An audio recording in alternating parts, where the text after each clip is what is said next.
wabarakatuh. Waalaikumsalam warahmatullahi Bapak Ibu guru hebat yang kami hormati, pertama-tama marilah kita panjatkan puja dan puji syukur kehadirat Allah Subhanahu wa taala yang telah melimpahkan rahmat, hidayah dan inayahnya pada kita sekalian, sehingga pada kesempatan kali ini kita bisa berkumpul dan bermuwajahah dalam acara diseminasi pemahaman dan penerapan pengalaman budaya positif di SMP Negeri 2 Onojemi. Semoga kegiatan ini bisa berjalan lancar tanpa halangan apapun juga. Salawat dan salam tetap dicurahkan oleh Allah kepada junjungan kita Nabi besar Muhammad SAW. Semoga kita senantiasa mendapatkan syafaatnya di yaumul qiyamah nanti. Amin Allahumma amin. Bapak Ibu yang saya hormati, sebelum acara dimulai saya bacakan susunan acaranya terlebih dahulu. Acara yang pertama yaitu pembukaan, melangkah acara yang kedua adalah acara inti, yaitu pemaparan diseminasi pemahaman dan penerapan pengalaman budaya positif yang nanti akan dipaparkan oleh Ibu Atik Parwati SPD. Kemudian acara yang terakhir yaitu doa penutup. Bapak Ibu yang saya hormati, untuk mengawali acara yang pertama, mari kita buka acara ini dengan bacaan basmalah bersama-sama. Bismillahirrahmanirrahim. Acara yang kedua langsung saja acara inti, yaitu pemaparan diseminasi pemahaman dan penerapan pengalaman budaya positif yang akan disampaikan oleh Ibu Atik Parwati SPD. Kepada beliau disilahkan.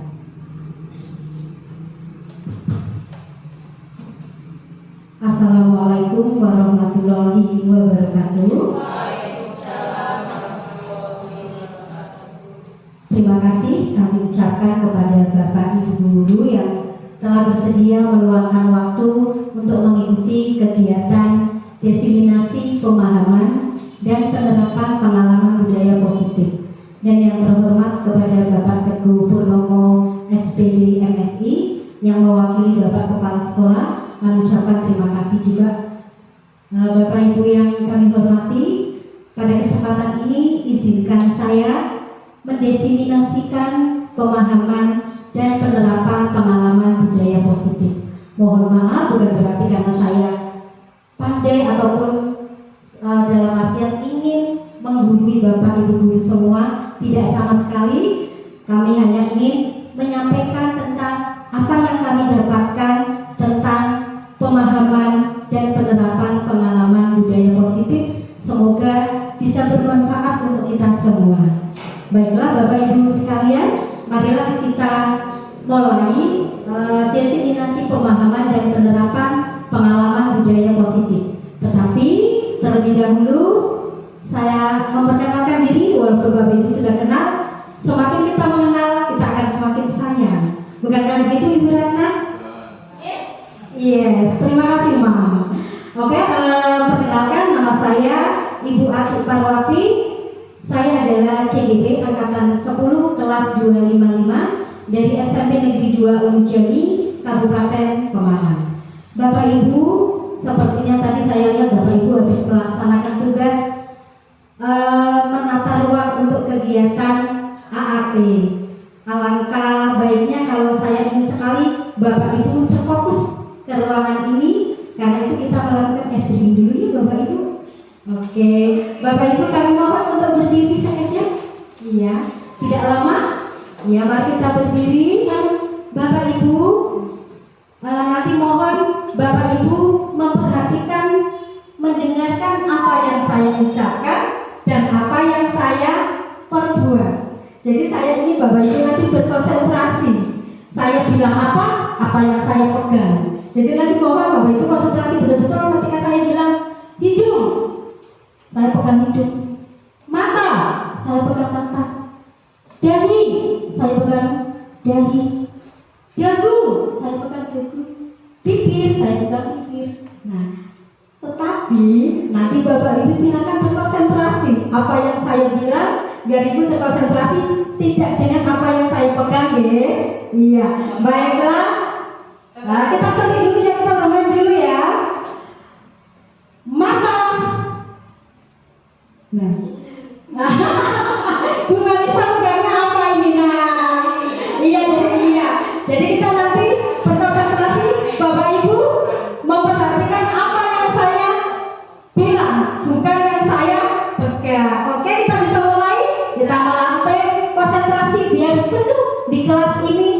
agar apa yang kita dapatkan benar-benar bisa kita serap bersama. Baiklah, kita mulai Bapak Ibu. Bu Faiz ya, Bu Ida, oke? Miss Ratna, oke, thank you. Baiklah, marilah kita mulai. Mata, hidung, pipi, telinga, jari. Bu Faiza, itu dia bukan dari ya. Iya, dari sebelah sini aja Bu. Iya, ternyata Bu Faiza memegangnya bukan dari tapi dan. Iya, tidak mau kita ulang lagi sekali lagi melatih konsentrasi. Kita beri tepuk tangan. Iya, terima kasih, itu saja dulu ice breaking-nya. Terima kasih Bapak Ibu, kula aturi pinarake. Iya. Baiklah, bisa dimulai Bapak Mustaqim. Saya akan mendefinisikan mengenai budaya positif. Next Pak, budaya positif. Mungkin Bapak Ibu seringkali mendengar kata budaya nih. Pak Teguh, budaya itu apa Pak Teguh? Budaya itu dari dua kata, budi dan daya. Budi itu artinya akal, daya itu kekuatan. Sehingga budaya itu berarti hasil budidaya manusia yang membedakan antara manusia dengan makhluk lainnya. Matur nuwun Pak Teguh. Iya, benar sekali apa yang sudah dikatakan oleh Bapak Teguh Purnomo. Jadi pada dasarnya budaya itu kan adalah suatu hal yang berasal dari budidaya. Itu yang membedakan kita sebagai manusia ciptaan Tuhan dengan makhluk yang lain ciptaan Tuhan. Nah, budaya positif itu berarti kan apa betulnya positif itu apa? Baik, iya betul sekali. Positif itu baik. Jadi budaya positif itu adalah sebuah nilai kebajikan yang menjadi keyakinan dan pada akhirnya menjadi karakter atau ciri khas sebuah komunitas atau lembaga. Kita sebagai guru mempunyai suatu tanggung jawab bagaimana menciptakan suatu lingkungan yang positif yang terdiri dari warga sekolah untuk saling mendukung, saling bekerja sama agar tercipta lingkungan yang nyaman, lingkungan yang aman bagi anak didik kita. Next Pak. Ya, ini ada beberapa pertanyaan. Silakan tidak usah Ibu jawab, tetapi insya Allah nanti pada akhir sesi kita ada jawaban. Silakan Bapak Ibu, jawaban itu disimpan dulu dalam hati. Ada pertanyaan setuju atau tidak setuju. Yang pertama, hukuman dapat mendisiplinkan anak. Yang kedua, pemberian hukuman dengan hal positif seperti membaca atau membersihkan halaman sekolah dapat meningkatkan disiplin anak. Dan yang ketiga, memberi suatu penghargaan dapat meningkatkan motivasi belajar anak. Next Pak. Iya. Bapak Ibu sekalian, pada dasarnya konsep inti budaya positif itu ada 8. Yang pertama yaitu perubahan paradigma baru. Yang kedua, disiplin positif. Yang ketiga, nilai-nilai kebajikan. Yang keempat, kebutuhan dasar manusia. Kemudian ada motivasi perilaku manusia. Dilanjutkan ada posisi kontrol guru. Ada keyakinan kelas dan yang terakhir ada segitiga restitusi.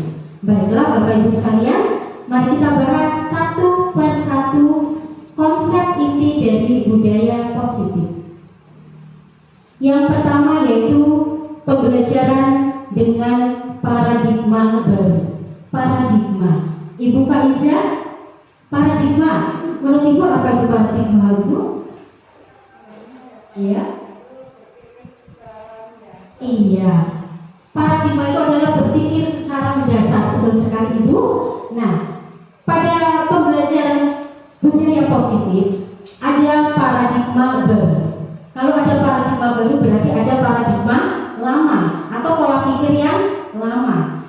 Jadi yang dimaksud dengan pembelajaran dengan paradigma baru merupakan pembelajaran yang dirancang berdasarkan prinsip pembelajaran berdiferensiasi.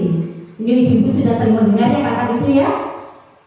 Sehingga peserta didik belajar sesuai kebutuhannya berdasarkan tahap perkembangan sesuai dengan teori psikologi modern untuk mewujudkan profil pelajar Pancasila. Ini Bu Ratna koordinator P5 pasti tahu sekali elemen-elemen yang ada dalam profil pelajar Pancasila. Bapak Ibu guru masih ingat ada beberapa elemen? Iya, betul sekali, ada 6 elemen. Itu Bapak Ibu bisa dilihat, ya. Ya, mungkin agak yang coklat nggak begitu kelihatan ya tulisannya ya. Itu berarti ada mandiri. Itu yang tertutup mandiri. Silakan next Bapak, bisa kita lanjut? Iya. Dengan paradigma baru, kenapa ada paradigma baru? Karena monggo. Karena adanya miskonsepsi tentang teori kontrol. Miskonsepsi, awalnya mis bahasa Inggris, ibu bahasa Inggris, miskonsepsi. Kenapa? Sesuai dengan konsep, tidak sesuai, iya. Miskonsepsi itu tidak sesuai dengan konsep. Jadi tidak sesuai dengan teori kontrol. Yang pertama yaitu adanya ilusi bahwa guru itu mengontrol murid. Ternyata itu salah. Guru tidak bisa mengontrol murid karena murid itu adalah satu pribadi yang unik. Ya, murid itu mempunyai macam-macam sifat, berbagai macam bakat. Jadi kita sebagai guru tidak bisa mengontrol murid. Yang kedua adanya ilusi bahwa kritik dan membuat rasa bersalah mampu mengeluarkan karakter. Terkadang kita sebagai bapak ibu guru masih condong untuk ketika ada siswa kita yang melakukan kesalahan, kita pasti akan langsung memvonis bahwa siswa kita itu salah. Ya. Kemudian dengan kita juga kadang memberikan rasa anak itu rasa bersalah. Seakan-akan anak terbebani dengan kesalahan yang sudah mereka perbuat. Yang berikutnya ada ilusi bahwa semua penguatan positif, efektif dan bermanfaat. Itu juga tidak selalu benar. Kadang ketika anak kita berbuat hal baik, kadang bukan murni karena ingin berbuat baik, tetapi karena ingin mengarah sesuatu. Mungkin karena aku mau berbuat baik biar Bu Ratna masih nilai bahasa Inggris saya bagus. Kan kadang Bu Ratna kalau nilai bahasa Inggris kita bagus, kita diberi reward. Nah seperti itu ya. Jadi ternyata konsep itu juga tidak selalu benar. Yang kemudian yang keempat ada ilusi bahwa orang dewasa itu berhak untuk memasak. Ternyata itu juga miskonsepsi, ya. Walaupun kita sebagai orang dewasa dan anak-anak kita, siswa kita adalah anak kita, tetap tidak boleh memaksakan apa yang ingin kita istilahnya kita terapkan kepada siswa-siswa kita. Next Pak. Nah Bapak Ibu, berikut akan disajikan mengubah paradigma stimulus respon ke pendekatan teori kontrol. Silakan Pak, next. Iya. Sambil memohon izin Bu Haji untuk bisa membacakan, mungkin kelihatan Bu Haji? Oh tidak kelihatan, Bu Ratna mungkin. Yang boleh kita ambil, tidak usah semua, ambil ya 10 respon dan teori kontrolnya. Berubah dari stimulus respon ke teori kontrol. Kita ambil beberapa yang kelihatan saja, mau dibaca berapa? Stimulus respon, realitas atau kebutuhan kita sama. Ya,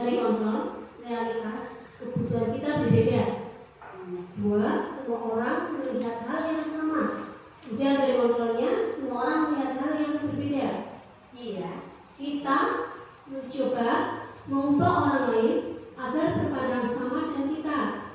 Kemudian dari kontrolnya adalah kita berusaha memahami pandangan orang lain tentang dunia. Terima kasih Bu Ratna. Terima kasih sudah dibacakan.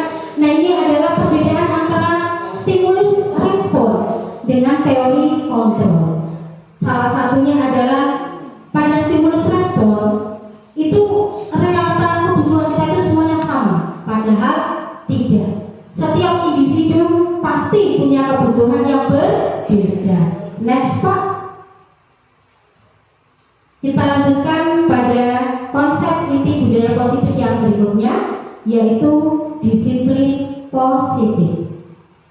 Disiplin berasal dari kata disiplina yang artinya belajar. Disiplin mengacu pada disiplin diri yang memiliki tanggung jawab terhadap apa yang dilakukannya berdasarkan nilai-nilai yang diyakininya. Disiplin positif merupakan salah satu cara penerapan disiplin yang bertujuan untuk menumbuhkan kesadaran serta memberdayakan peserta didik tanpa imbalan, penghargaan, reward, ancaman, ataupun hukuman. Jadi, pada disiplin positif ini, sebagai pendidik, tujuan kita adalah menciptakan peserta didik yang memiliki disiplin diri, sehingga mereka berperilaku mengacu kepada nilai-nilai kebajikan universal dan memiliki motivasi intrinsik dalam perubahan perilaku ke arah yang lebih baik. Next Pak. Sebelumnya, ini Bapak Ibu tentang apa sih nilai-nilai kebajikan. Nilai-nilai kebajikan itu adalah nilai-nilai yang disepakati secara bersama, tidak memandang suku, bangsa, agama, bahasa, maupun latar belakang. Bapak Ibu bisa melihat sendiri dan membaca contoh nilai kebajikan dari beberapa institusi. Yang pertama yaitu ada profil pelajar Pancasila, silakan Bapak bisa dilihat ya. Ada beriman dan bertakwa kepada Tuhan Yang Maha Esa dan berakhlak mulia, berbinekaan global, gotong royong, mandiri, kreatif, dan bernalar kritis. Kemudian dari primary youth program ada toleransi, ada rasa hormat, integritas, mandiri, menghargai, antusias, empati, keingintahuan, kreativitas, kerjasama, percaya diri, dan komitmen.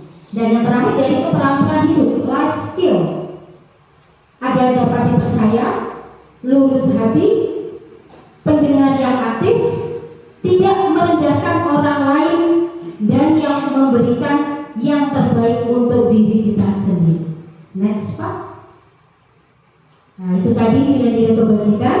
Kita lanjut pada budaya positif yang lainnya, yaitu kebutuhan dasar manusia.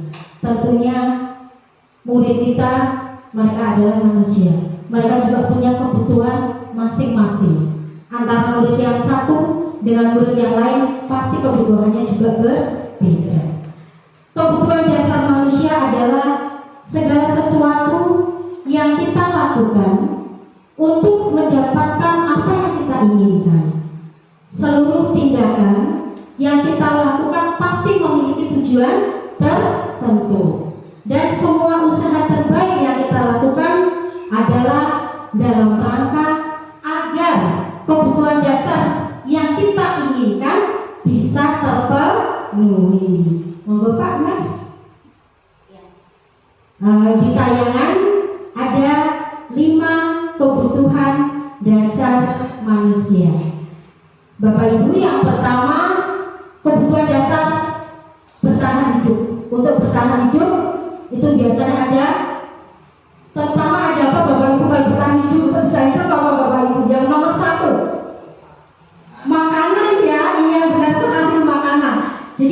Ibu sambil menikmati belum ya? Iya, Bu Rida minta tolong untuk bisa biar Bapak Ibu bisa, karena kebutuhan pertama nih Bu Rida. Kebutuhan pertama itu adalah makanan.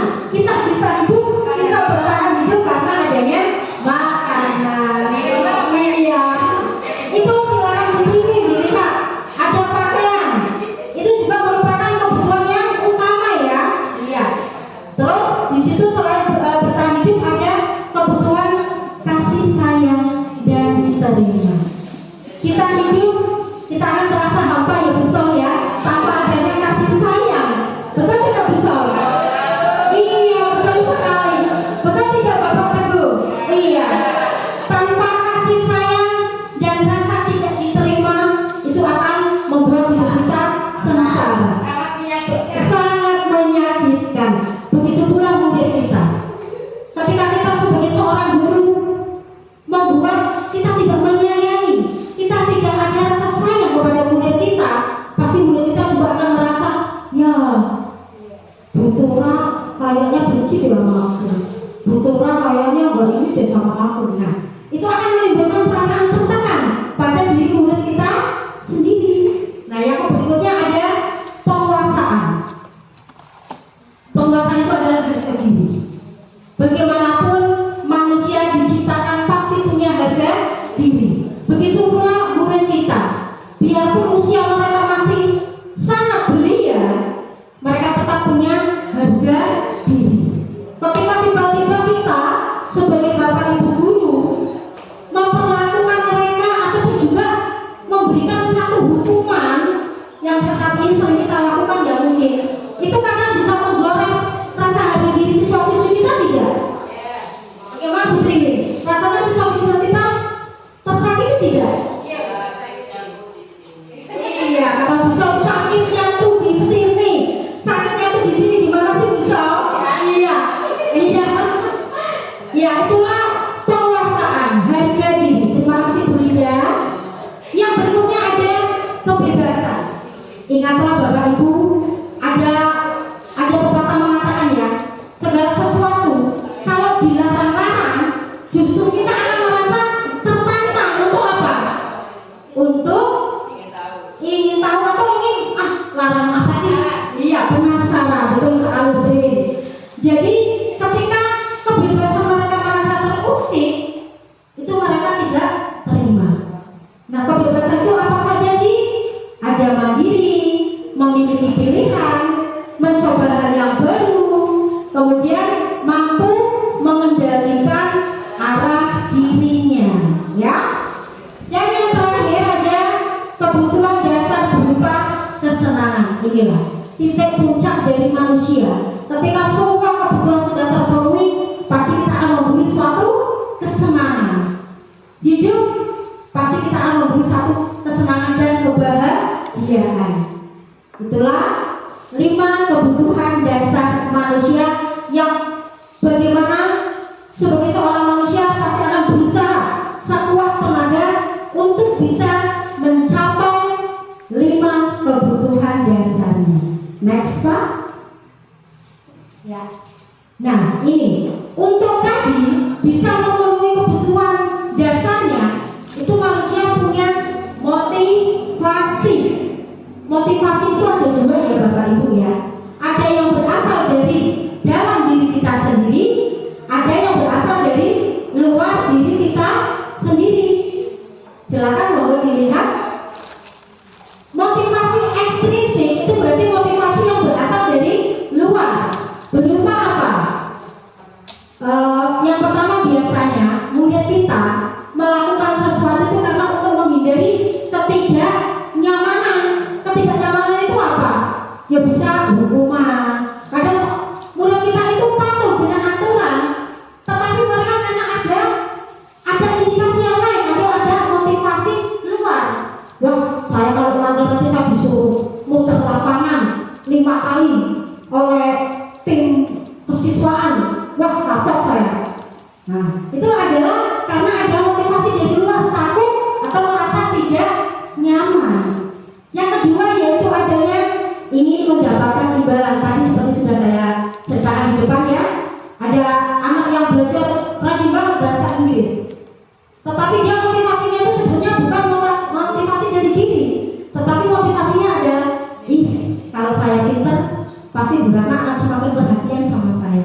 Saya kan senang Bu Ratna gurunya cantik. Nah, saya pasti akan termotivasi untuk selalu mengikuti belajar bahasa Inggris. Ditambah lagi nanti nilai saya pasti bagus. Saya bisa masuk ranking kelas. Nah, itu adalah motivasi yang datang dari luar.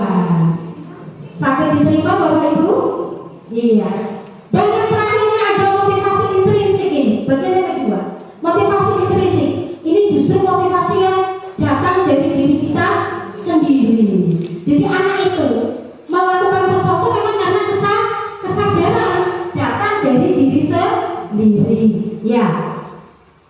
Motivasi intrinsik itu adalah untuk menjadi orang yang mereka inginkan dan menghargai diri sendiri dengan nilai-nilai yang mereka percaya. Saya ingin belajar bahasa Inggris karena memang saya ingin pintar bahasa Inggris. Itu adalah motivasi yang keluar dari diri sendiri. Next Pak. Ya. Berhubungan dengan tadi motivasi, kita ada mengenal hukuman, konsekuensi, dan restitusi. Untuk hukuman mungkin Bapak Ibu sudah sering mendengar istilah itu ya. Dan mungkin tanpa kita sadari dan juga kita sadari sebagai guru kita sering memberikan hukuman. Walaupun mungkin maksud kita adalah dengan maksud yang baik untuk mendidik anak ke arah yang lebih baik. Tetapi ternyata cara yang kita lakukan itu salah Bapak Ibu. Ternyata apa yang selama ini kita lakukan itu ternyata adalah ilusi, miskonsepsi, ya. Nah, hukuman ciri-cirinya apa sih? Hukuman itu adalah tidak terencana atau tiba-tiba. Karena Bapak Ibu jengkel, anak itu selalu mengulangi terlambat, akhirnya menyuruh hal-hal yang langsung spontan. Sifat hukuman itu akan mendatangkan trauma, baik secara fisik maupun secara psikis. Secara fisik mungkin anak capek ketika disuruh lari-lari ke mengitari lapangan. Secara psikis anak-anak akan merasa malu, ya kan? Di usia mereka, usia yang butuh perhatian, apalagi ketika dihukum dan yang dilihat oleh teman-temannya, itu bisa menimbulkan trauma secara psikologis, ya. Kemudian di sini ada konsekuensi. Konsekuensi itu biasanya kita sudah membuat keputusan bersama, kemudian apa yang akan kita dapat ketika kita mematuhinya maupun melanggarnya. Ciri-ciri konsekuensi yaitu terencana atau sudah disepakati sesuai dengan peraturan. Kemudian yang kedua, murid walaupun itu sudah dibuat dengan aturan, murid tetap merasa tidak nyaman. Dan yang terakhir, sikap guru selalu berusaha untuk memonitoring, memantau muridnya. Jadi kadang Bapak Guru jauh-jauhkan kapan nih melakukan kesalahan mana, kasih hukuman ini konsekuensinya apa. Kadang ya, sebetulnya kadang Bapak Ibu Guru melakukan itu karena kadang bergetnya itu bukan karena benci, enggak, tetapi Bapak Ibu memang ingin memberikan atau memberikan contoh yang baik kepada putra putri kita. Dan yang terakhir ada restitusi. Mungkin Bapak Ibu baru mendengar kata restitusi atau mungkin sudah ada yang pernah mendengar ya. Restitusi, apa sih itu restitusi? Ya, nanti kita akan pelajari setelah ini apa itu restitusi. Di sini ciri-ciri dari restitusi yaitu proses yang menciptakan kondisi dari murid yang tadinya berbuat kesalahan untuk memperbaiki kesalahan tersebut tanpa bermaksud untuk menghukumnya. Kemudian diperlukan dalam restitusi itu diperlukan proses kolaboratif. Jadi semua guru dan semua yang terlibat dalam lingkungan sekolah itu harus berkolaborasi, menjalin kerja sama. Dengan kerjasama itu insya Allah proses restitusi Next Pak. Nah ini tadi 5 posisi kontrol guru. Ini paling jujur saya paling suka sekali dengan materi ini, yaitu 5 posisi kontrol guru. Kenapa? Karena kita bisa introspeksi. Oh ternyata selama ini saya menjadi guru itu kontrol saya sebagai apa ya? Nah 5 posisi kontrol guru itu yang pertama ada penghukum. Penghukum di sini guru itu sifatnya itu senang menghukum, memberikan hukuman ketika ada siswa yang melakukan suatu kesalahan tanpa melihat latar belakang siswa tersebut melakukan suatu kesalahan. Yang kedua ada posisi pembuat merasa bersalah. Pembuat merasa bersalah itu Bapak Ibu guru itu kadang ketika siswa kita diberikan arahan tidak menurut, itu kadang memberikan satu komentar yang membuat siswa itu merasa bersalah. Kemudian ada teman. Iya, teman. Bisa next Pak, bisa next. Ini untuk beberapa penerapan ya, contoh penerapan. Tadi ada 5 yang pertama tadi ada teman ya, tadi saya jelaskan membuat bersalah. Kemudian teman itu berarti seorang guru bersikap sebagai seorang teman, ya. Kemudian ada lagi yaitu manajer itu paling bagus sekali, manajer itu nanti posisi paling tinggi. Jadi guru nanti diharapkan bisa mengambil posisi manajer ya. Kemudian pemantau satunya. Pemantau itu berarti Bapak Ibu itu seakan-akan selalu mengawasi, betul sekali Bu Solera, mengawasi muridnya. Jadi benar-benar menjadi seorang pemantau. Bisa merasa seperti apa coba Bu Sol? Ya, kalau diawasi ya saya selamanya. Mengawasi Iya. kalau tidak ada pengawasan ya selalu marah seperti itu. Iya. Bisa aja ya Bu Sol. Iya. Jadi coba Bapak Ibu perhatikan contoh ada kasus. Nah, coba ketika Bapak Ibu melihat kasus seperti ini, Ibu merasa posisi saya di mana ya? Monggo dilihat yang pertama. Ayo dong ikuti aturan sekolah. Tolong bantu Ibu Bapak sekali ini. Ya sudah tidak apa-apa. Lain kali jangan sampai berbuat seperti ini lagi ya. Itu adalah posisi guru sebagai seorang teman, kontrolnya sebagai teman. Kemudian ada lagi, kamu itu sudah melanggar peraturan sekolah. Kamu tahu konsekuensinya. Setelah upacara, kamu beri atributnya ke koperasi dan jangan diulangi lagi ya. Itu sistem itu kontrol guru sebagai seorang pemantau. Kemudian next Pak, kontrol guru sebagai pembuat rasa bersalah dulu Pak. Ini penghukum ini tadi. Kayaknya ini tim kesiswaan sering sekali melakukan ini. Sebagai guru, sebagai kontrol, tim penghukum ini kita ya. Ya sebetulnya juga tim kesiswaan maksudnya karena ini menegakkan kedisiplinan. Dan saat itu saya juga belum mengikuti CGP. Nah setelah saya mengikuti CGP, saya menganalisa sendiri. Waduh, ternyata langkah yang saya lakukan selama ini belum tepat, ya, atau kurang tepat. Ya, ini penghukum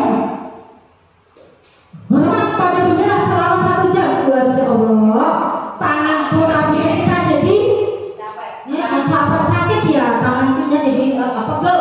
Ya, selanjutnya ada lagi yang tadi yang membuat rasa bersalah. Berapa kali ibu bapak harus memberitahu kamu selalu saja mengecewakan ibu bapak. Itu membuat rasa bersalah. Iya. Yang terakhir itu ada kurang N ini di korupsi ini tadi. Mohon maaf Bapak Ibu, ini di slide-nya kurang N. Yang membuat Bapak operator diperbaiki dulu manajemen ya. Ini bukan manajer. Apa sih manajer? Ya manajer bukan manajemen.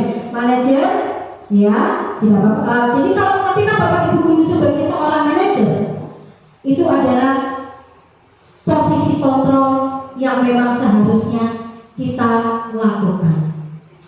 Bapak Ibu guru tidak boleh langsung memberikan hukuman ketika mendapati siswa kita melakukan suatu kesalahan. Kita memposisikan diri sebagai seorang manajer. Kita bertanya dulu, kita mencari latar belakang kenapa siswa kita melakukan satu kesalahan. Bisa next Pak? Nah Bapak Ibu, ini ada ilustrasi kalimat. Menurut Bapak Ibu, posisi kontrol apakah aku? Monggo Bu Faiza mungkin ingin membacakan, kemudian menurut Bu Faiza apa ya? Oh tidak terlihat, oh gini. Mungkin Bu Ija. Itu ada kalimat, saya kecewa sekali dengan kamu. Itu menurut Ibu posisi kontrol guru sebagai apa Ibu? Iya.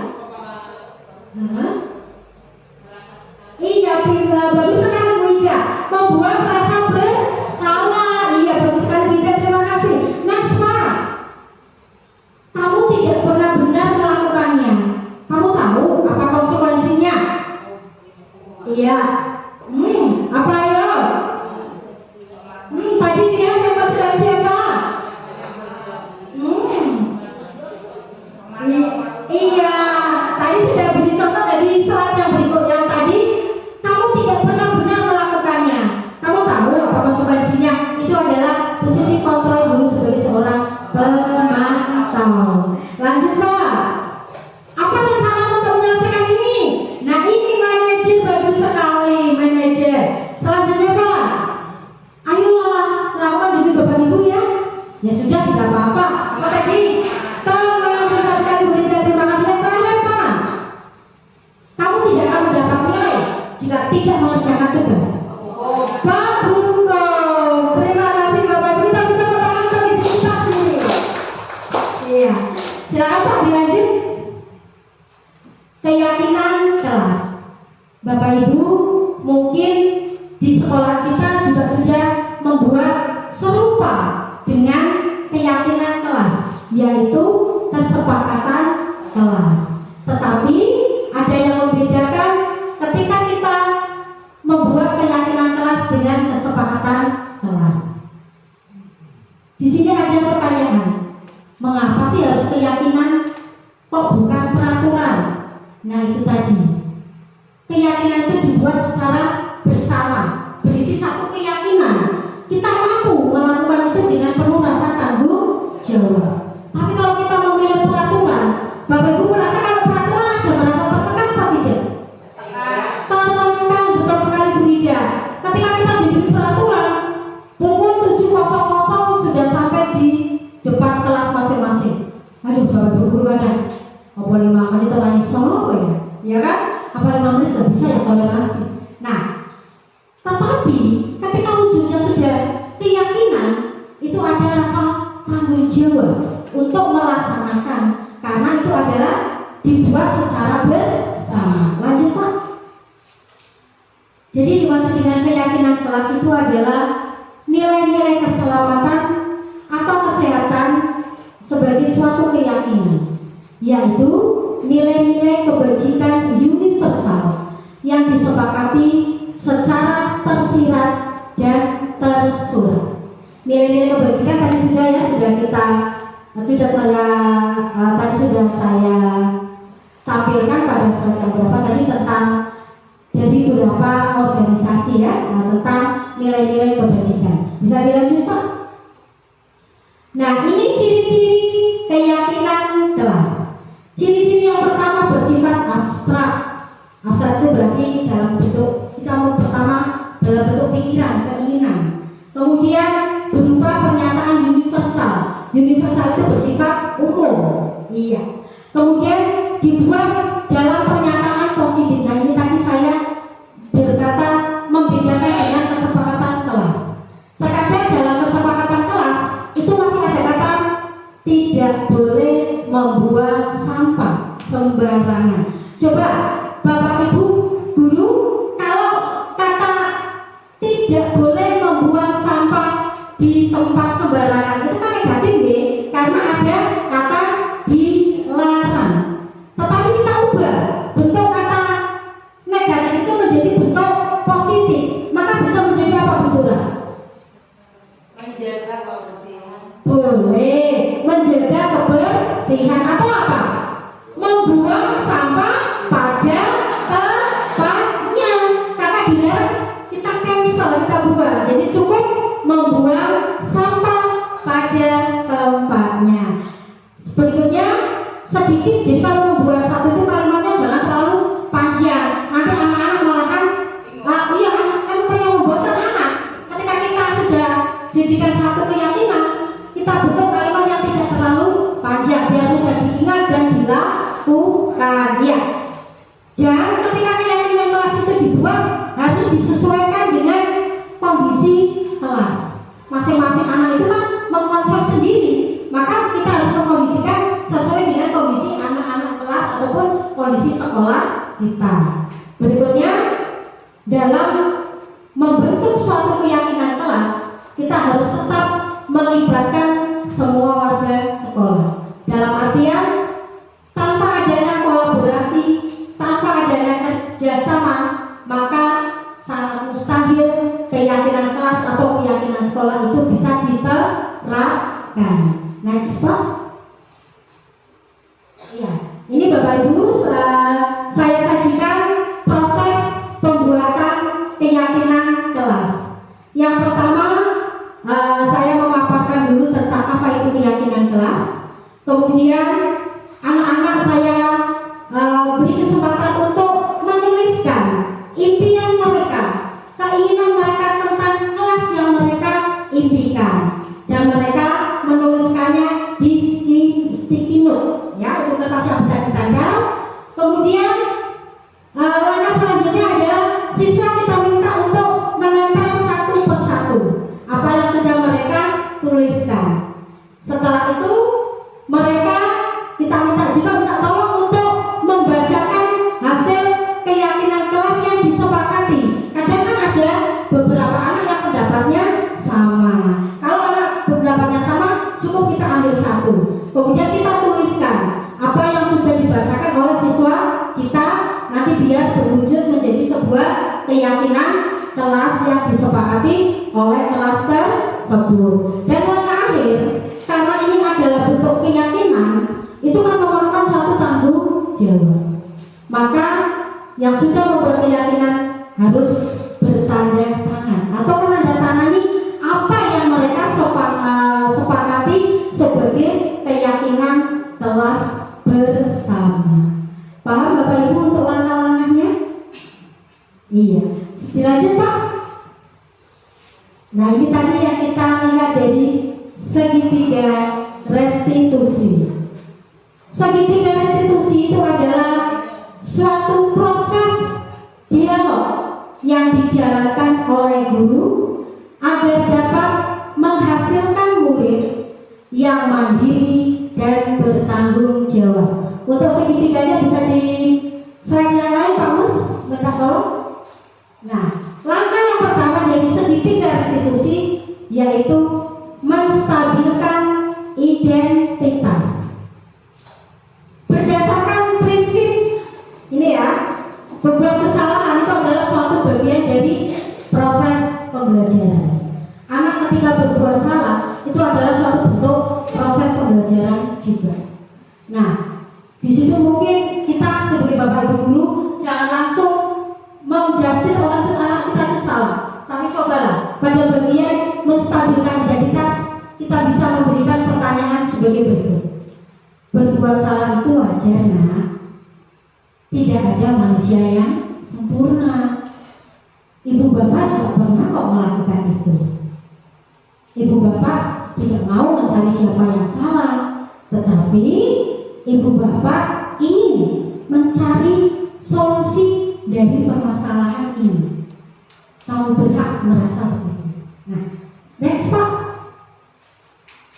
Yang kedua, langkah yang kedua dari segitiga restitusi adalah validasi tindakan yang salah.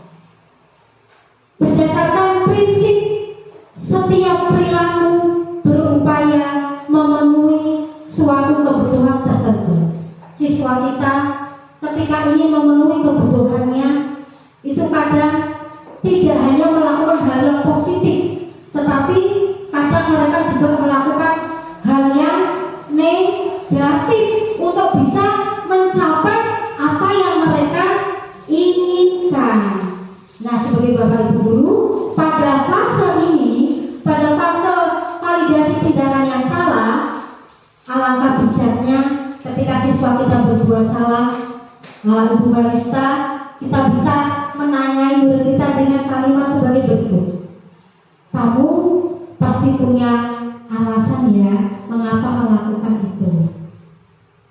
Padahal kamu bisa ya melakukan yang lebih buruk dari ini, tapi kamu tidak melakukannya dan ibu sangat menghargai itu. Kemudian kamu patut bangga karena telah melindungi sesuatu yang penting buatmu. Akan tetapi, nah, jadi di balik itu ada kalimat lanjutannya. Kemudian kamu melakukannya karena mempertahankan sesuatu yang penting bagimu. Jadi Bapak Ibu, kadang mungkin murid kita melakukan sesuatu itu karena terdesak. Dia ingin mempertahankan apa yang dia miliki. Sekedar ilustrasi saja, tidak semua siswa kita itu dari golongan orang yang mampu. Ketika mereka mungkin diberi uang saku oleh Bapak Ibu, mungkin hanya 2.000 atau 2.500, mungkin hanya cukup untuk membeli ST jumbo aja, bukan ST jumbo. Kalau 2.500 berarti ST yang ukurannya mini, iya. Coba bayangkan Bapak Ibu Guru, mereka hanya berbekal 2.500, mendapat pelajaran dari pukul 7.15 sampai 13.15. Tentu mereka sangat haus. Ketika itu ada temannya yang lain berusaha mengambil uang itu. Karena emosi marah, rasa haus yang menguasai siswa itu membuat siswa kita tidak bisa mengendalikan diri. Dia marah karena dia merasa pemenuhan kebutuhan yang tidak tercapai. Saya haus, kamu kok ambil uang saya? Akhirnya karena tidak bisa mengendalikan emosi, siswa yang tadi ambil diberi bokong mentah. Yang terjadi apa? Siswa yang tadi ambil uang, mulutnya mungkin berdarah. Kita ketika tidak tahu kasus yang sesungguhnya, pasti secara refleks Bapak Ibu Guru pasti akan menyalahkan siswa yang menghantam, ya. Kenapa? Karena kita belum tahu permasalahan yang sesungguhnya. Nah, itulah tadi pentingnya kita melaksanakan atau mengerti kenapa sih anak berbuat suatu kesalahan. Next Pak. Yang terakhir pada bagian segitiga restitusi, yaitu menanyakan keyakinan.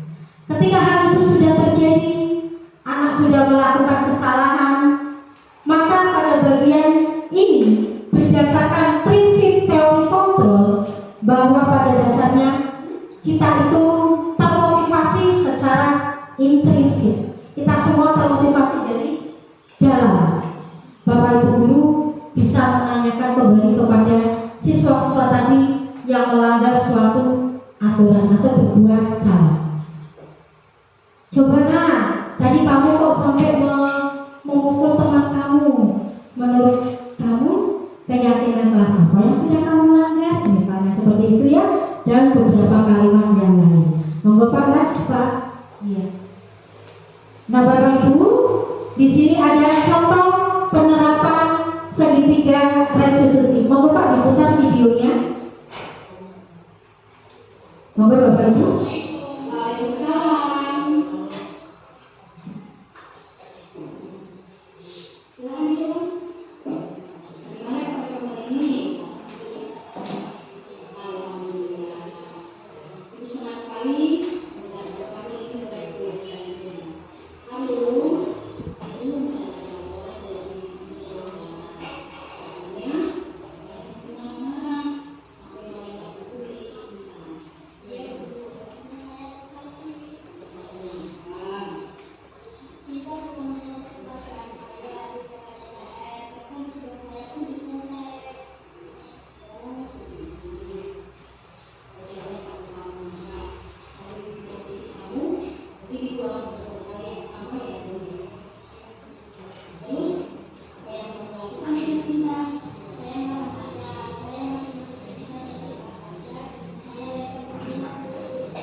Tindakan kamu melangkah kita sesuai dengan yang benar lakukan. Menurut kamu, yang kita lakukan dengan kamu lakukan.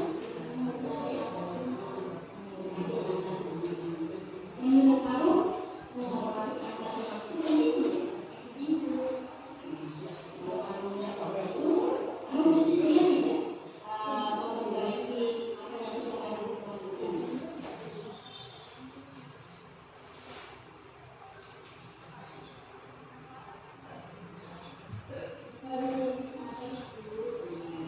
Jadi, kalau kamu berpikir, itu adalah bentuk apa? Iya, jelas.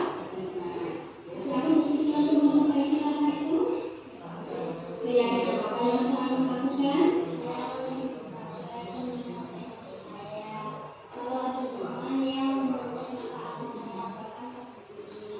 Bagus sekali aku. Sangat menghargai langkah aku. Baiklah, silakan kamu kembali lagi ke kelas. Sama-sama aku. Mungkin satu lagi Mbak Mustaqim untuk diputar videonya. Waalaikumsalam. Silahkan masuk. Silakan. Alhamdulillah. Gimana kabarmu hari ini ya kan? Alhamdulillah. Senang mendengar baik. Baik saja.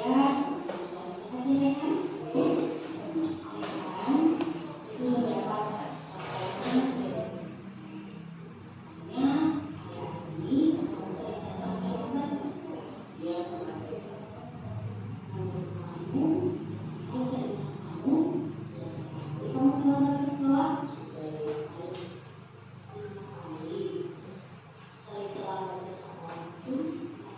dari setiap manusia itu masih dalam berbuat utama. Yang penting kita selalu berusaha untuk memperbaiki dan belajar dari kesalahan. Setuju? Ya. Dengan mari kita saling solusi bersama ya nak. Saya kan saling datang dalam waktu awal pasti punya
Demikian tadi Bapak Ibu video penyelesaian masalah dengan menggunakan segitiga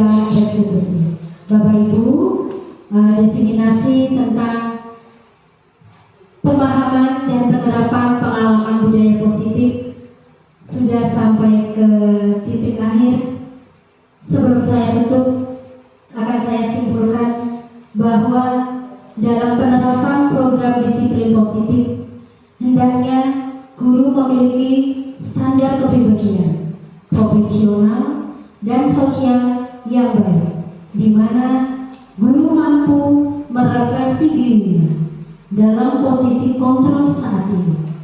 Bagaimana perjalanan dirinya sebagai among atau manajer yang menuntun murid-murid kita menjadi insan yang mandiri, merdeka, dan bertanggung jawab.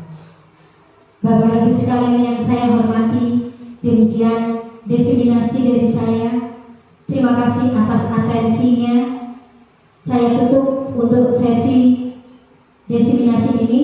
Terima kasih dan mohon maaf apabila ada salah kata. Saya Andi. Assalamualaikum warahmatullahi wabarakatuh. Waalaikumsalam warahmatullahi wabarakatuh. Terima kasih, tepuk tangan sekali lagi untuk Bu Ati Parwati yang sungguh luar biasa memaparkan diseminasi budaya positif yang ada di SMP Negeri 2 Wonogiri. Semoga nanti bisa terwujud dan itu tidak bisa dilakukan oleh Bu Ati sendiri ya. Harus ada kerjasama, harus ada kolaborasi dari Bapak Ibu semuanya, stakeholder yang ada di SMP Negeri 2 Wonogiri, sehingga budaya positif itu bisa terwujud dengan baik dan efektif. Ya, untuk berikutnya ada sesi tanya jawab Bu Ati ya. Kami beri waktu satu penanya saja ya, yang berkaitan dengan pemaparan yang sudah dilaksanakan tentang budaya positif oleh Bu Ati Parwati. Kami persilakan. Sebentar Bu Liga, mungkin tidak hanya terbatas dari pertanyaan, tetapi saya ingin mendapatkan tanggapan saja. Kenapa saya mendapat tanggapan?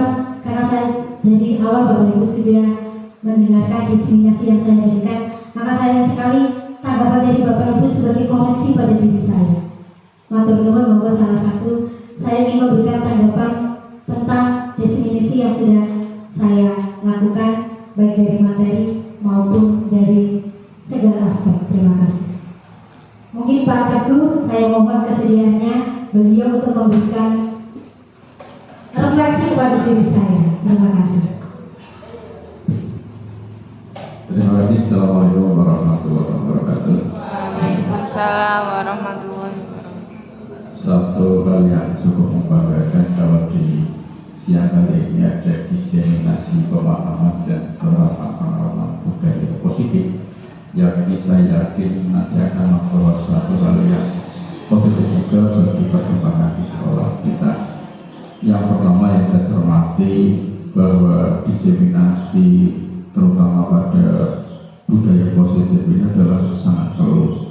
Ini sebagai satu refleksi kita semua perlu refleksi bagi kita bahwa selama ini yang kita lakukan adalah lebih condong menjudgment dengan memberikan punishment, padahal yang namanya ribet saja tidak begitu diperkenankan, karena tadi ada yang namanya motivasi intrinsik, ada motivasi ekstrinsik.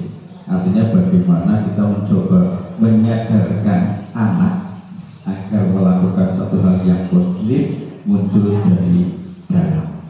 Sehingga ini tadi betul butuh satu kolaborasi dari semua stakeholder yang ada di sekolah kita.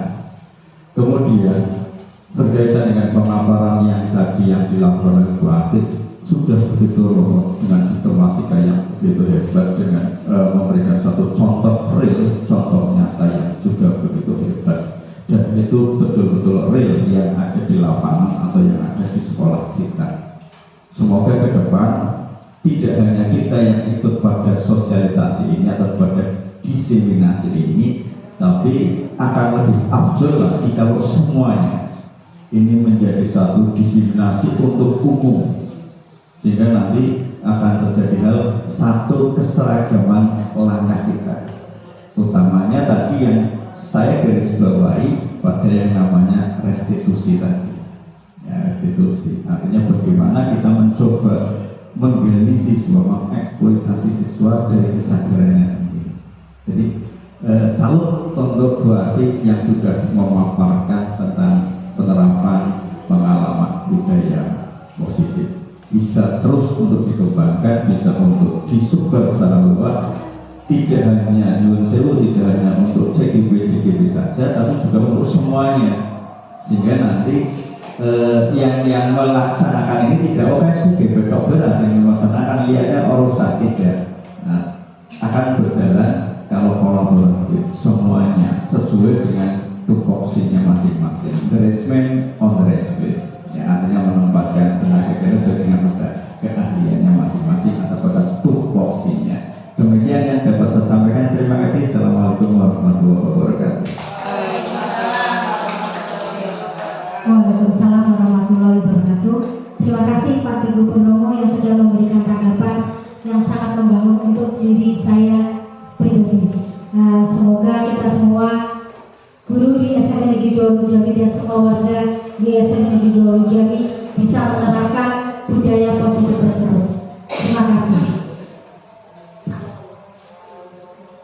Akhirnya sudah sampai pada sesi penutup. Mari kita bersama-sama tutup acara diseminasi budaya positif dengan bacaan hamdalah. Alhamdulillahirabbil alamin. Wallahul muwaffiq ila aqwamit thoriq. Wassalamualaikum warahmatullahi wabarakatuh. Waalaikumsalam warahmatullahi wabarakatuh. Assalamualaikum warahmatullahi wabarakatuh. Saya Ratri Mawati dari SMA Negeri 2 Jambi, mengajar bahasa Inggris. Saya merasa senang pada pagi hari ini saya mengikuti diseminasi budaya positif. Semoga apa yang saya dapatkan bisa saya aplikasikan dalam pembelajaran pada siswa-siswa saya. Terima kasih banyak atas pengetahuannya. Wassalamualaikum warahmatullahi wabarakatuh.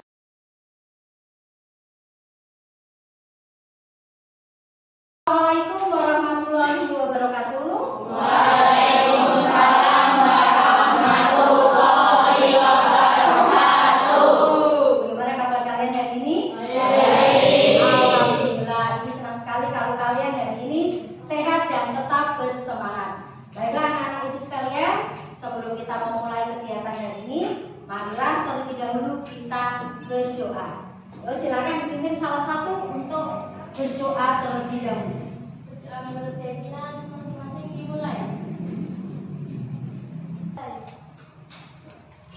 Terima kasih. Anak-anak ibu sekalian, pada hari ini sebelum kita nanti akan mengikuti pembelajaran selama satu semester ke depan, untuk pertemuan hari ini kita akan membuat terlebih dahulu keyakinan kelas. Ada yang pernah mendengar istilah keyakinan kelas? Ada yang belum, ada yang pernah. Coba jadi yang belum pernah mendengar keyakinan kelas. Ya. Yang sudah tadi kayaknya itu mendengar ada kata yang sudah. Ada?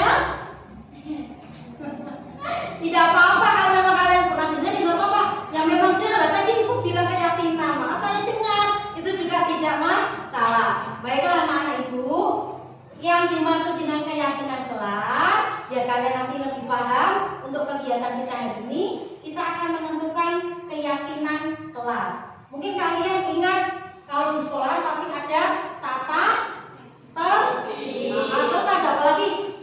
Ada apa yuk? Ibu sangat senang kalau kalian bisa berpendapat, jangan pernah takut salah. Ya, jadi seperti ini anak-anak. Kalau kalian mungkin pernah mendengar kesepakatan kelas, itu juga pernah ya? Iya. Nah, jadi kenapa sih kita tidak memakai peraturan? Kenapa sih? Oh, ibu kok tidak pakai peraturan saja, Bu? Nah, alasannya adalah seperti ini. Kenapa ibu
bentuk keyakinan kelas.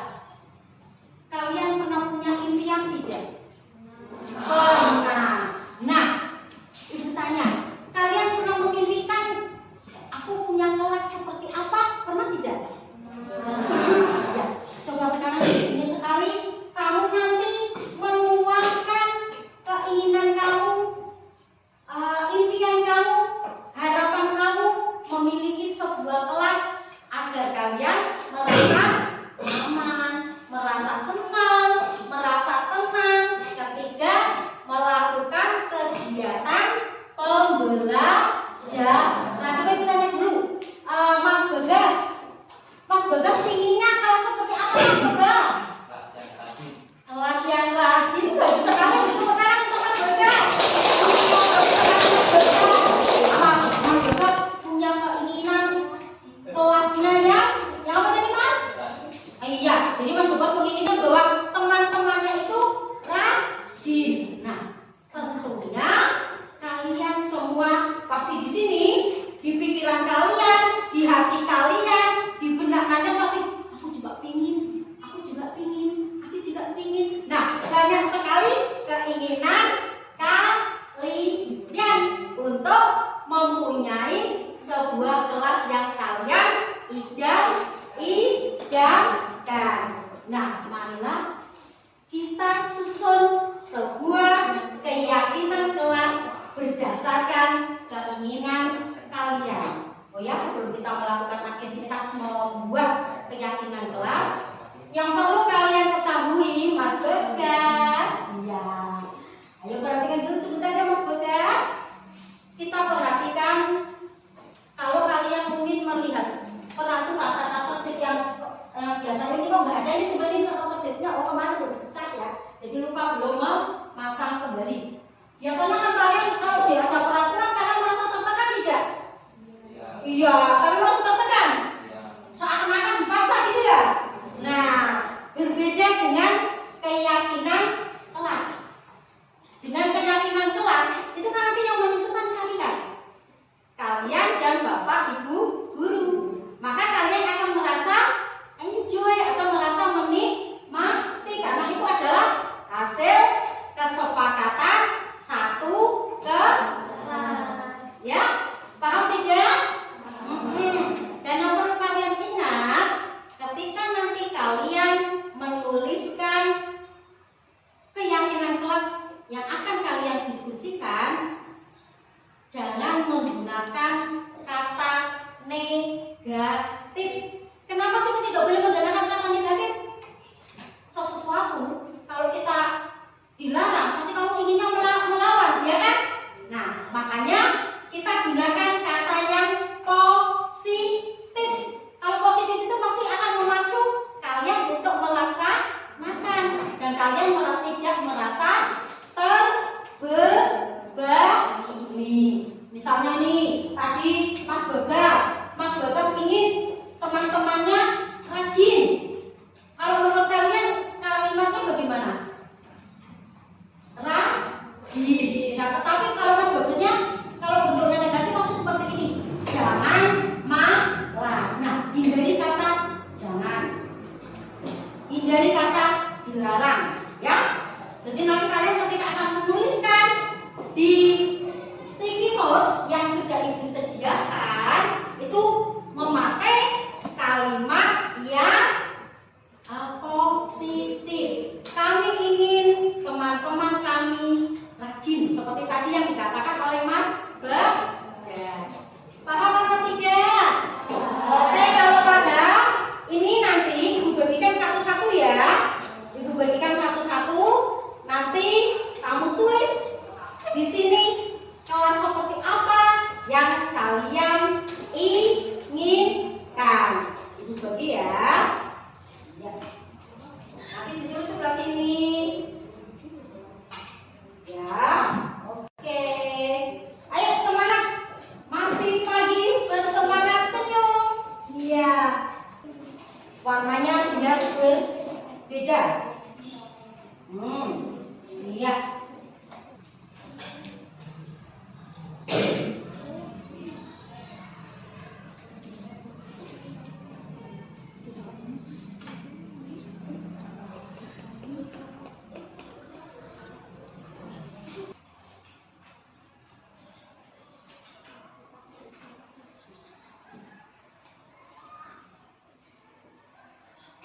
Sudah ditulis. Ya, terus. Sudah Mas tugas? Ya. Sudah. Waktu 2 menit sudah selesai.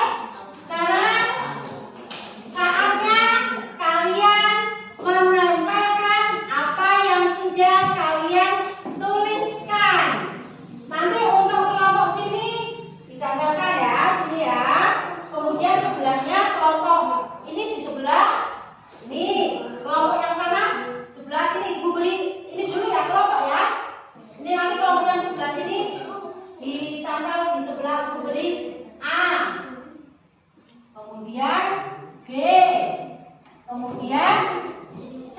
Nah kalian kelompok sebelah paling, kalau ini berarti sebelah ini ya. Berarti masih dengan kita masih sebelah timur ya. Kemudian bagian tengah di sebelah tengah. Dan bagian paling barat nanti ditempel di bagian C. Paham? Nah sekarang bisa kita mulai dari kelompok mana ayo? Yang mau mulai dulu yang sudah selesai. Kelompok oke, kelompok A silakan ditempel dua anak nanti dia berjejer ke bawah. Ya silakan. Ya, tempel sebelahnya, bagus. Nanti bergiliran dulu. Bawahnya, ya. Nanti dulu yang lainnya nanti dulu sebelahnya dulu. Ya bagus. Ya.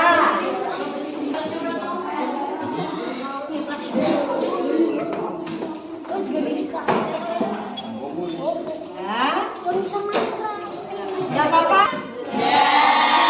Kita cek jumlahnya ya. Kita cek jumlahnya dulu sebelum kita tuliskan baca.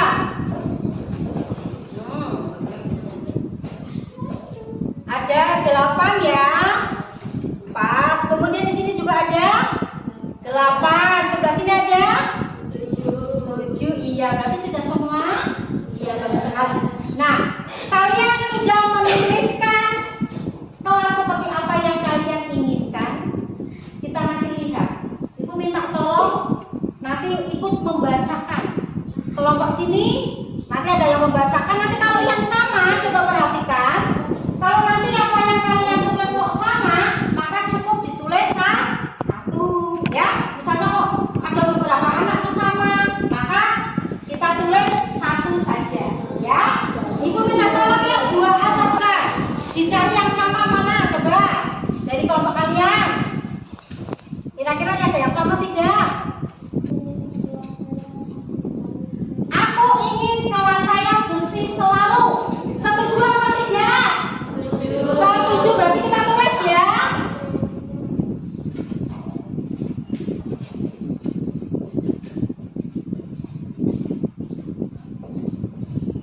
Keyakinan kelas ini kelas apa ini? 7B. Yang pertama tadi mungkin ada beberapa yang ingin bersih kelasnya. Kelas yang apalagi? Coba dibaca lagi Mbak. Apalagi yang di sebelah sana? Yang kalau yang sama tidak usah berarti. Ini tadi ada 2 anak yang sama menuliskan ingin kelas yang bersih. Apalagi? Lebih disiplin. Kalian setuju tidak? Setuju. Kita tulis bisa ya? Ya. Disiplin. Kelas yang disiplin. Mungkin satu lagi kita sudah ada 4 ya. Berarti masih ada 4. Mungkin ada yang sama. Apalagi coba dong. Satunya ya dilihat. Tolong menolong. Bisa tidak tolong menolong diterima? Setuju tidak? Iya, terima kasih ya Mbak. Terima kasih. Berarti antar teman harus saling tolong menolong.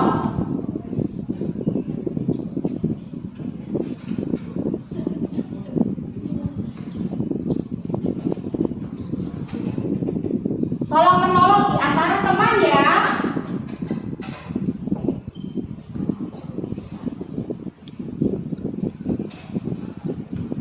Silakan kelompok 2 perwakilan yang maju satu saja. Ini kamu bacakan salah satu, kalau sama dengan ini juga tidak usah ditulis ya. Kalau memang sama ya nggak usah ditulis lagi. Apa coba yang kira-kira berbeda dengan ini? Ada yang berbeda dengan ini maka dibacakan. Rajin, terampil, dan gembira. Setuju tidak kalian? Iya. Setuju kalian sekolah kan pinginnya kan terampil, pinginnya gembira, jangan bersedih. Iya. Diulangi Cinta tadi. Rajin, terampil, dan selalu. Iya. Ada lagi Cinta?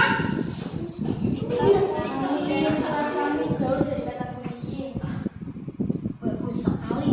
Jauh dari bullying, pembulian. Bagus sekali. Sudah ya, ternyata sama yang lainnya ya. Ya, silakan duduk Pak. Terima kasih. Rajin, terampil, dan selalu gembira. Yang kelima apa tadi lah? Ingat tadi yang kelima tadi apa? Ibu mendengar kata apa? Anti bullying. Jauh dari kata bullying. Bagus sekali.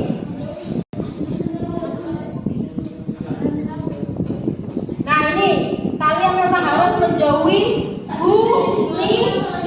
Satu tindakan yang membuat orang lain sakit hati ya.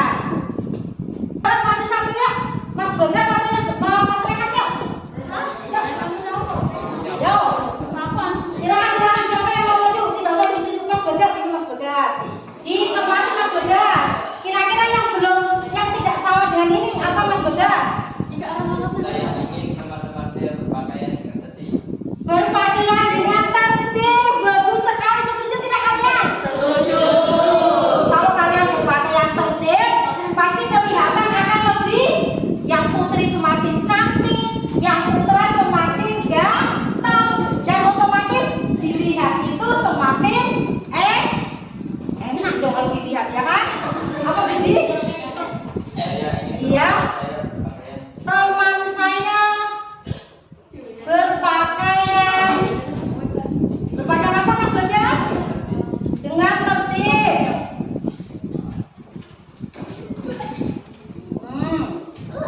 Masih ada mungkin yang berbeda dengan nomor 1 sampai 5 sampai 6 Mas?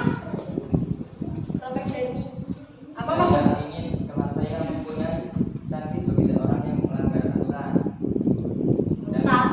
dan kelas yang sunyi saat mengajar. Oh, sunyi. Silakan sudah ya Mas Bagas ya. Silakan dulu Mas Bagas. Ya, tadi Mas Bagas untuk yang lain itu ada saya ingin ada sanksi dan kelas sunyi. Waduh, setuju tidak kelas sunyi kalian?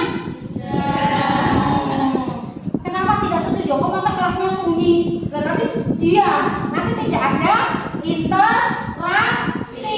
Jadi pinginnya apa coba? Selain stetoskop kita gantinya dengan apa coba? Ayo yang apa? Kelas yang apa kalian?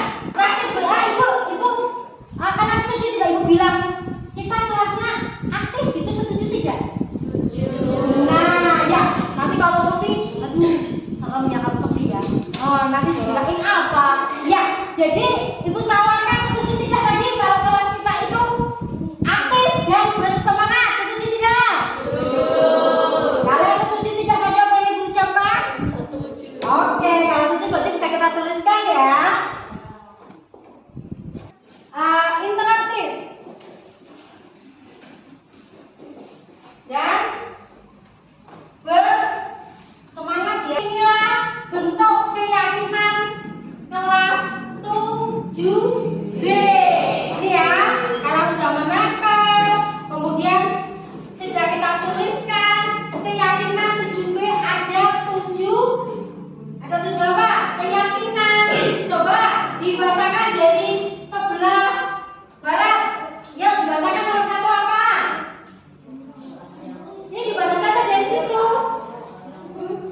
Oh kacamatanya ya, ini ya dipakai dulu. Ayo dibaca gitu. Ya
kalian menandatangani apa yang sudah kalian tuliskan sebagai bentuk pertanggungjawaban. Tangani nama dan tanda tangani. Silakan maju kemudian tanda tangan ya. Apa sih Maggie?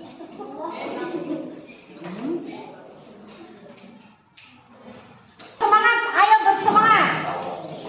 Ya.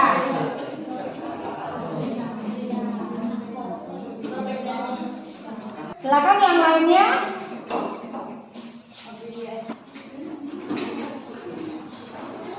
Silakan. Dan langsung menyusul. Ya, nggak apa-apa.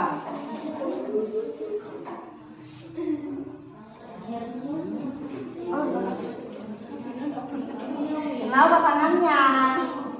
Ya, sekarang tanda tangan ya.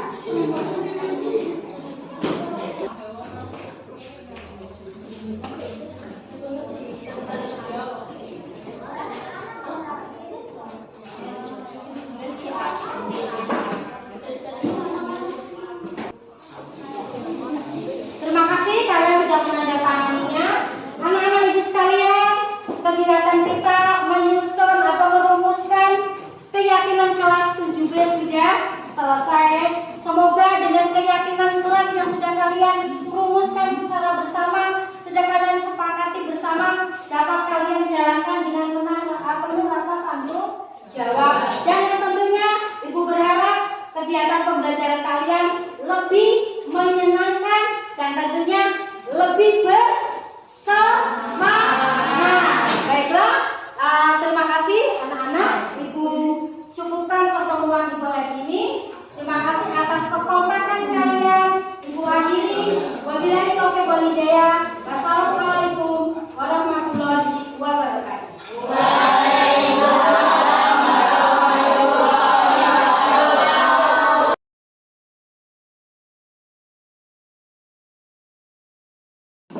Assalamualaikum. Waalaikumsalam. Silakan duduk dong. Bagaimana kabar kamu hari ini? Alhamdulillah baik. Alhamdulillah. Ibu senang sekali mendengar kabar kamu hari ini baik-baik saja. Arum, ibu mendapat laporan dari ketua kelas. Katanya kemarin kamu marah-marah sampai melempar buku milik Sinta. Iya Bu, habisnya saya kesal sih. Kesal kenapa? Cinta suka menyontek pekerjaan saya, tidak hanya PR, bahkan tugas saya pun dicontek. Oh begitu. Wajarlah kalau kamu marah. Kalau ibu di posisi kamu, mungkin ibu akan berbuat hal yang sama ya Rum ya.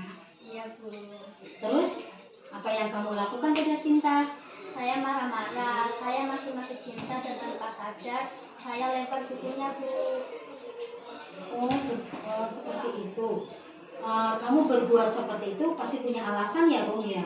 Ya iyalah Bu, saya kan sudah berusaha payah mengerjakan soal, tapi Cinta malah menyontek, tidak mau berusaha sendiri. Begitu. Ya, ibu rasa masih wajar juga apa yang kamu lakukan, sikap kamu itu. Tetapi ibu juga sangat menghargai karena kamu tidak melakukan hal yang lebih buruk dari itu. Misalnya sampai memukul Sinta. Tetapi coba kita berpikir lagi. Tindakan kamu melempar buku milik Sinta sesuai tidak dengan keyakinan kelas kita? Tidak Bu. Nah, menurut kamu keyakinan kelas kita apa yang kamu langgar? Menghormati antar teman. Menghormati antar teman. Menurut Arum, menghormati antar teman itu penting tidak? Penting Bu. Nah, kalau Arum menyadari itu, Arum bersedia tidak memperbaiki apa yang sudah Arum lakukan? Harus lebih sabar Bu. Iya. Jadi ketika Arum menghadapi satu masalah, Arum harus lebih bersabar. Itu adalah bentuk apa? Keyakinan kelas kita. Berarti Arum bersedia untuk memperbaiki langkah itu? Bersedia Bu. Keyakinan apa yang harus Arum lakukan? Saya akan lebih bersabar dan menahan emosi saya. Kalau ada teman yang menyontek maka akan saya laporkan pada guru. Bagus sekali Arum. Ibu sangat menghargai langkah Arum. Baiklah, silakan Arum kembali lagi ke kelas. Baik Bu, terima kasih. Sama-sama Arum.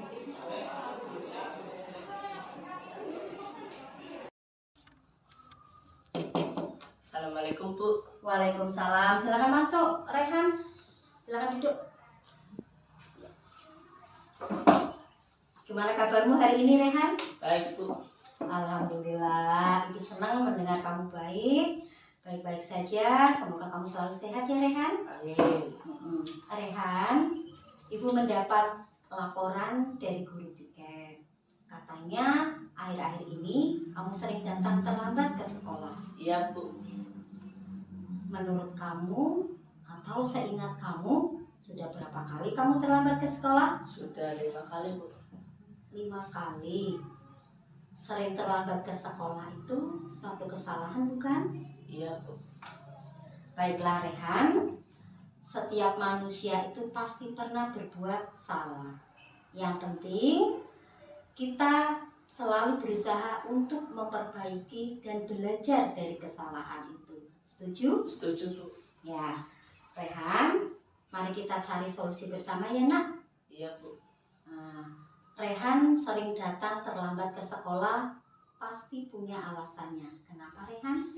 Saya selalu begadang sambil main HP dan jarang tidur.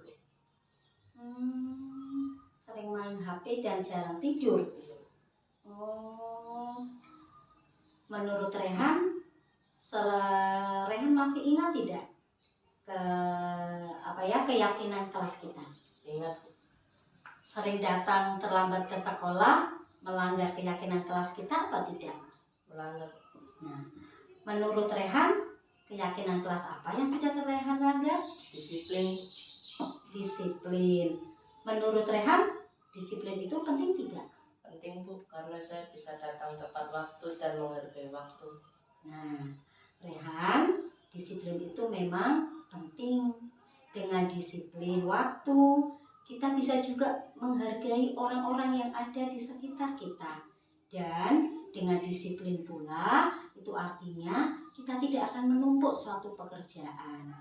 Iya Bu, saya menyesal sering datang terlambat. Saya minta maaf karena sudah sering terlambat.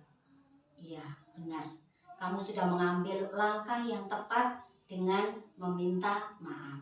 Baiklah Rehan, Ibu akan berusaha bekerja sama dengan orang tua kamu agar kamu tidak terlambat lagi datang ke sekolah. Iya Bu. Baiklah Rehan, kamu sudah menyadari apa kesalahan kamu. Coba sikap apa yang akan kamu ambil untuk memperbaiki apa yang sudah kamu lakukan. Saya akan tidur lebih awal dan tidak begadang. Baiklah.